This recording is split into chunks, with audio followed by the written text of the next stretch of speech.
Привет! Добро пожаловать! Меня зовут Сергей, и сегодня я расскажу вам историю. Эта история называется «Конек-горбунок». Сегодня будет первая часть этой истории. И если вам нравится изучать русский через истории, то записывайтесь на наши уроки. Через несколько недель открывается моя школа Russian Storytellers. И если вы запишетесь сейчас, то вы получите скидку почти что в 30%. Так что успевайте, количество мест ограничено. Ну что, вы готовы?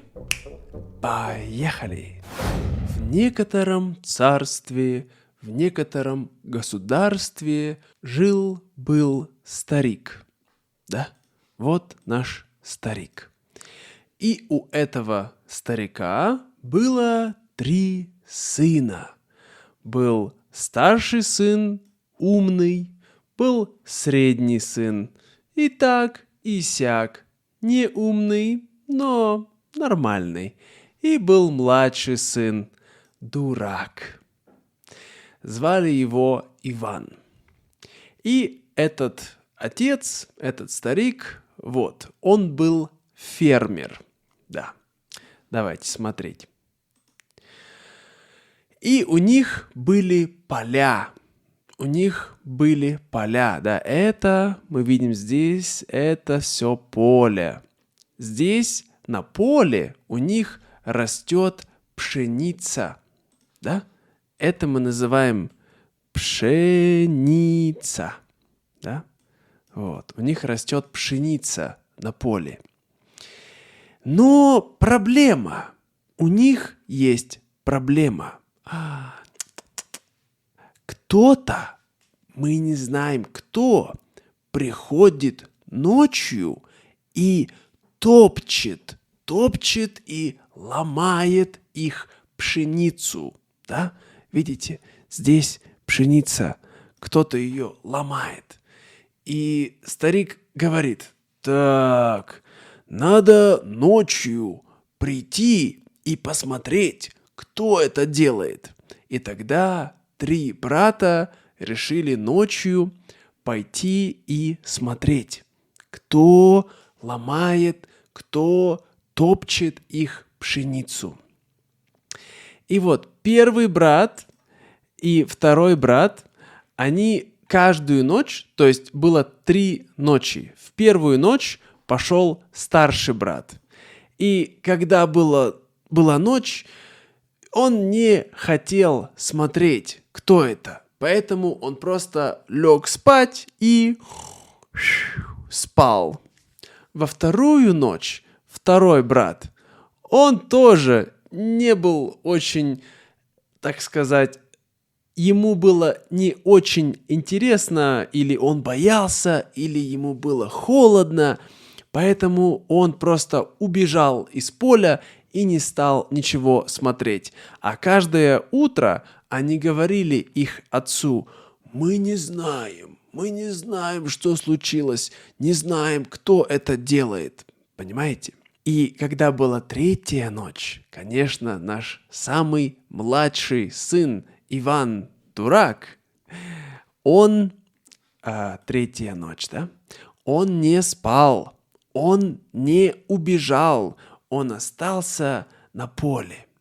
И он ждал, он смотрел на звезды, да? Мы видим здесь звезды, да, красивые звезды. Это как наше солнце, да, солнце, это тоже звезда. А также тут была красивая луна, красивый месяц. Вот. И он ждал, и потом он увидел, что с неба, да, вот так, с неба на поле спустилась красивая лошадь, да, у нее белая кожа и золотая грива. Да, мы называем это грива. У нее золотая грива. Очень красивая лошадь. И Иван тогда думает: ага, вот кто ломает нашу пшеницу. Вот этот хулиган. Тогда Иван, он видит, как она катается по полю, танцует, прыгает. И он подходит близко и запрыгивает на нее. Да, вот так. Он ее поймал за хвост. Вот, поймал ее за хвост. Видите здесь, это мы говорим хвост лошади. И она начинает прыгать и летать по небу. Вот. И он просто держится изо всех сил. Он не отпускает. Он держится за нее, за ее хвост. И после этого лошадь сказала ему: «Ты молодец, Иван. Ты смог усидеть на мне. Поэтому я дам тебе 3 лошади». Она дает ему 3 лошади.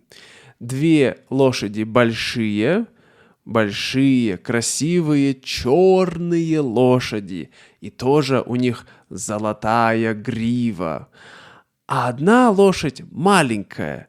И это не лошадь, это конь. То есть 2 коня. Лошадь это как девочка, а конь мальчик. Да? То есть она дает ему 2 коня и 1 маленького конька. Да? Это конек. И у него уши, как у зайца. И у него есть 2 горба. То есть, понимаете, этот конек, у него есть 2 горба на спине, как у верблюда. И уши у него, конечно, как у... Вот так. Уши у него как у зайца. Вот так. Да, вот он у нас, конек-горбунок.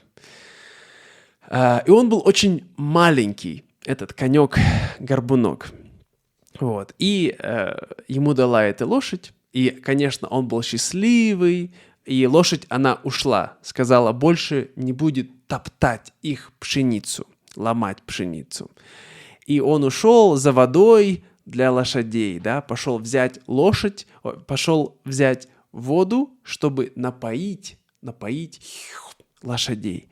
А когда 2 брата пришли в конюшню, да, конюшня – это вот дом, где живут лошади, конюшня, они увидели там, ого, наш брат взял где-то 2 большие лошади, 2 коня, и такие думают, надо их продать. И вот 2 брата взяли эти 2 коня и повели их в город, чтобы продавать. Когда Ивана не было там. И когда Иван вернулся, он увидел, что, о боже мой, они забрали моих коней, горе мне, горе. А его маленький конек, да, вот он, тут он очень маленький на этой картинке, да, он говорит ему, не плачь, Иван, все будет хорошо, садись на меня, и поскакали вместе в город. Я помогу тебе очень быстро туда приехать. Ну и вот, садится он, получается, Иван, да, сел на конька, а конек-то волшебный, магический, и он умеет тоже, как его мама, летать. И он быстро-быстро летит, скачет по небу, да, вот так. Вот, и все. И они поскакали и побежали. И по дороге в город, когда они туда скакали, бежали, Иван увидел очень красивое перо. Это не просто перо, это перо жар-птицы. Да, у нас есть жар-птица, птица-жар. Давайте напишем птица, да. Это перо жар-птицы. И конек говорит, не бери его, да, не бери его. Оно принесет тебе много бед, много проблем у тебя будет от этого пера. Иван говорит, ну что же ты, я не дурак, я знаю, все у меня будет хорошо. И он взял это перо и положил в его шапку. Да, и надел. Но Горбунок его предупреждал. Да, конек-горбунок. Он его не послушал, конечно. После этого он приехал в город, да, и здесь в городе уже были братья с этими двумя конями, да, это большой, красивый такой столичный город, столица, как Москва, столица России, да, Санкт-Петербург это не столица. Раньше это была столица, сейчас нет. Вот. И он приехал и увидел его двух братьев, которые хотели продать 2 коня. И он говорит: эх вы, братья, как вам не стыдно, да? Стыд, мы говорим, стыдно. Вот. Как вам не стыдно брать моих коней? Братья такие: извини нас. Вот. Но он успел, да. Но в этот момент, когда он был там, к нему подошел царь. Царь, да, вот наш царь здесь. И царь увидел: о, какие у тебя красивые кони! Давай-ка мне, продавай. И Иван, он продал этих 2 коней царю. Вот. И он дал ему за это очень много серебра. Да? Серебро – это как у нас есть такая серебряная монета. Давайте я покажу вам, как вот так. О, нет, наверное, так не получится. Надо что-то более интенсивное. Может быть, как вот так, да, такая монета серебра. И он дал ему много-много серебряных монет. Не золото, но серебро, да.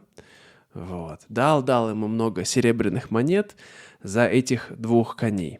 И после этого он сказал его слугам, чтобы те взяли коней и отвели их в конюшню. Но кони не слушали их, они только слушали Ивана. Вот. Такая ситуация. И потом Иван, он начал танцевать, начал играть на дудочке, и кони его слушались. И тогда царь сказал: ну хорошо, ты будешь тогда мой главный конюх. Да? У нас есть такое слово конюх. Конюх. Конюх – это человек, который занимается конями, занимается лошадьми у царя. И не только у царя, да, в общем, у какого-то человека, вот мы говорим конюх. То есть он будет работать на царя. И вот он стал работать и жить во дворце. И, конечно, у царя был один слуга. Вот этот слуга. Ой, давайте выберем красный цвет. Где он там у нас? Так, сейчас назад. Вот так. Да, это слуга, и он завидовал. Да, завидовал так. Завидовал нашему Ивану. И пытался понять, что он может сделать, чтобы его подставить, да, чтобы царь его прогнал. И вот он однажды ночью в конюшне, да, вот этот змей, как мы называем его, он увидел, что у Ивана есть перо жар-птицы. И тогда он понял, что надо сказать царю про это перо, и он сможет тогда, может быть, забрать перо у него, и, может быть, даже его отрубить голову, потому что он не сказал царю, что есть перо. Это как царское добро, как называется у нас. Вот. После этого он украл, да, ночью украл перо у Ивана и принес царю.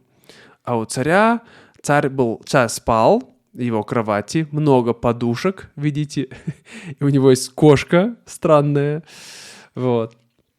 И он принес ему это перо, царь увидел перо и понял, что, о, какое красивое перо, я хочу теперь не просто одно перо, а целую птицу. И он позвал к себе Ивана, да, вот этот слуга, который украл перо. И он говорит Ивану: ты, Иван, слушай, если ты не принесешь мне целую жар-птицу, «Не видать тебе жизни, голову с плеч». Иван тоже думает: боже мой, плачет, ну где я возьму это перо жар-птицы? А его конек-горбунок говорит: Иван, ты не плачь, все будет хорошо, возьми вина, да, он взял вино здесь, а также возьми зерно. Что такое зерно? Помните, мы видели пшеницу, да? Это трава, и из пшеницы у нас есть зерно, и из зерна мы делаем муку, и из муки мы делаем хлеб. Понимаете, да? Вот. Так, сейчас сделаем вот так. У нас есть пшеница, да, и там вот у пшеницы есть колоски, да, здесь. И здесь есть как зернышки, да. Из этого зернышек мы потом делаем из них муку, да, это у нас мука, белая мука. Здесь написано мука. Вот. И из муки потом мы делаем хлеб. Вот, это хлеб. Такой хлебушек. Вот. Ну и он говорит: возьми мешок, да, зерна и один большой бокал вина, а также он взял корыто. Это корыто. Вот. И взял, положил все это на конька-горбунка. Вот здесь все эти вещи. И они поскакали.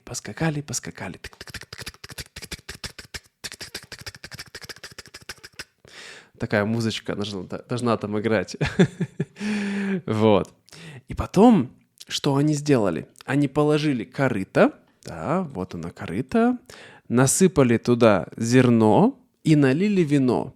И после этого много-много жар-птиц прилетело в это место, они ели это зерно, пили это вино, вот. И потом Иван, он смог поймать одну жар-птицу за хвост, так, схватил ее и очень крепко держал. Вот. После этого, конечно, он был герой, он принес жар-птицу царю, да, вот царь такой: о, ничего себе! А это тот слуга, который украл перо. Он такой: вот, царь, тебе жар-птица. Царь был очень рад, конечно, наградил Ивана, сделал его боярином, да, то есть очень важным человеком. Вот. Но, конечно, этот слуга, да, где он тут, наш слуга? Вон он всегда не любил Ивана, вот, и он услышал, что за морем, далеко-далеко, живет одна девушка, очень красивая, и она плавает в такой золотой лодке, и, в общем, очень красивая девушка, и он, этот человек, сказал царю, что Иван, он знает, где она, но не говорит царю. После этого царь говорит Ивану, что: Иван, мне нужна эта девушка. Иван говорит: ну как? Я не знаю, где эта девушка. Он говорит: ничего не знаю. Ищи ее, приведи ко мне, а если не приведешь, то голову тебе с плеч. Вот такие дела.